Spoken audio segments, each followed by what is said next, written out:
a given x plus or minus a y is equal to 0 y is equal to b ஓகேவா first எடுத்தோனே இது வந்து x ஓகேவா இந்த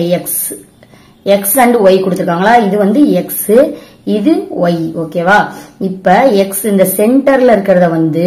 நம்ம 0 ன்னு வச்சுக்குவோம் சரியா உங்களுக்கு என்ன கொடுத்திருக்காங்க xல பிளஸ் and மைனஸ் இந்த சைடு இருக்கிறது பிளஸ் இந்த சைடு இருக்கிறது மைனஸ் ஓகேவா அப்ப பிளஸ் a னா இந்த இருக்கு இதுதான் பிளஸ் a இந்த லைன் தான் வந்து பிளஸ் a ஓகேவா இது வந்து மைனஸ் ஏங்கிறது இந்த லைன் வந்து மைனஸ் a ஓகேவா y is equal to 0 y is equal to b bங்கிறது இங்க உள்ள பாயிண்ட் இது வந்து b ன்னு வச்சுக்கோங்க அப்ப இத ரெண்டையும் ஜாயின் பண்ணிட்டீங்கன்னா உங்களுக்கு ஒரு ரெக்டாங்கிள் ஷேப் கிடைக்கும் இதுதான் வந்து டயகிராம் ஓகேவா இது வந்து a to 0 இது a and b இது வந்து a minus a இந்த சைடு இருக்கிறது வந்து மைனஸ் a இங்கிட்டு இருக்கிறது வந்து பிளஸ் a சோ